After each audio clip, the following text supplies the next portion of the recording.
Anita ma'am, मैं थोड़ा Canada की तरफ भी अगर आऊँ, तो जी।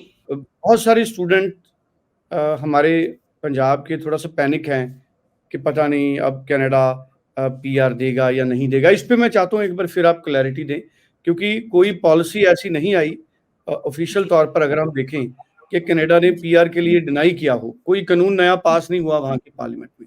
जी। लेकिन ये जी। खबरें इस तरह से खबरें हैं जो ये इस तरह से पैनिक क्रिएट कर रही हैं, स्टूडेंट्स जी। कुछ घबराए हुए हैं जो कनाडा जाना चाहते हैं। तो हम्म। कनाडा की पीआर अब किसको मिलेगी? इस पे पूरी क्लैरिटी अगर आप दे सकें। जी। तो जो कनाडा की जो न्यूज़ आई थी स्पेसिफिकली कि अब जो कनाडा है वो पीआर स्टूडेंट्स को, इंटरनेशनल स्टूडेंट्स को एंड इंडियन स्टूडेंट्स को पीआर नहीं मिलेगी। देखिए, ये एक कॉन्वर्सेशन है, अभी तक ऐसा कुछ भी ऑफिशियली और मे बी वेबसाइट पे ऐसा कुछ भी नहीं आया, और जब तक ऑफिशियली और मे बी वेबसाइट पे नहीं आया है तब तक हम उस चीज को कंसीडर नहीं करते हैं। पहली चीज। दूसरी चीज, आप जितने भी कोर्सेज हैं, जो भी आपकी प्रोफाइल है, प्लीज स्किल्ड बेस्ड कोर्सेज में अप्लाई करें। कोई भी जेनेरिक कोर्स मत लें। अगर आपकी प्रोफाइल यूनिवर्सिटी के लिए बनती है then go for the university. अगर आपको जो सिर्फ रैंडम सिटीज मत चूज कीजिए कि जस्ट कुछ स्टूडेंट्स होते हैं उनको ब्रैम्पटन जाना है, मे बी उनको सरी जाना है क्योंकि रिलेटिव वहां पे रहते हैं। तो that's again my request to all of the students कि अपनी जो कॉलेज की रैंकिंग एंड कोर्स को देखते हुए जाइए। हम प्रोविंस को इस तरह से भी सिलेक्ट कर सकते हैं कि लेट सपोज अगर आप टोरंटो में प्लान कर रहे हैं तो आप टेक्निकल कोर्सेज में जाइए। मतलब अगर आपकी प्रोफाइल, मैं आपको और इजी तरीके से ये बता सकती हूँ कि अगर आप नॉन मेडिकल बैकग्राउंड से हैं, आपने मैकेनिकल किया हुआ है इंडिया में, मतलब बीटेक मैकेनिकल किया है या फिर इलेक्ट्रॉनिक्स किया है या फिर इस तरह के जो भी कोर्सेज आपने किए हैं, तो इस तरह के कोर्सेज अगर आप टोरंटो में जाते हैं तो अगेन आपके पास जो वीजा, आपके पास जो चांसेस होंगे जॉब मिलने के वो ज्यादा होंगे, और पीआर आपकी उसी पे डिपेंड है जब आपको रेलेवेंट जॉब मिलेगी। तो रेलेवेंट जॉब कैसे मिलेगी? जब आप उस सिटी में जिस जॉब की डिमांड है उसमें जाएंगे। अगर आप कॉमर्स बैकग्राउंड से है, आपने बीबीए किया है, बीकॉम किया है, then go in British Columbia. आप ब्रिटिश कोलंबिया में जाओ, वहां पे मैनेजमेंट के रिलेटेड कोर्सेज हैं।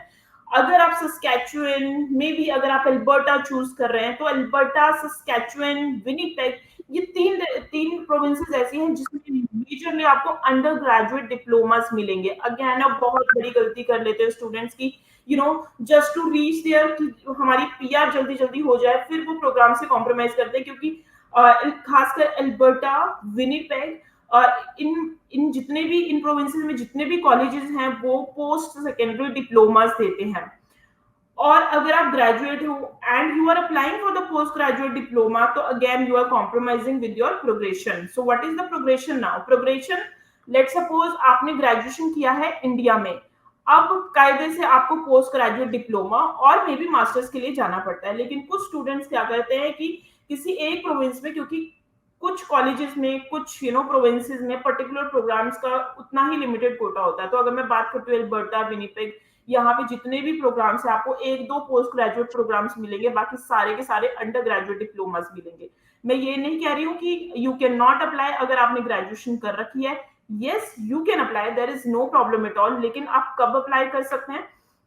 जब आप, या तो बहुत जल्दी टाइम रहते अप्लाई कीजिए, क्योंकि अगर मैं बात करती हूँ बो वैली कॉलेज की, अगर मैं बात करती हूँ तो बो वैली कॉलेज के पास दो तीन ही कोर्सेज हैं जो कि पोस्ट ग्रेजुएट डिप्लोमास है।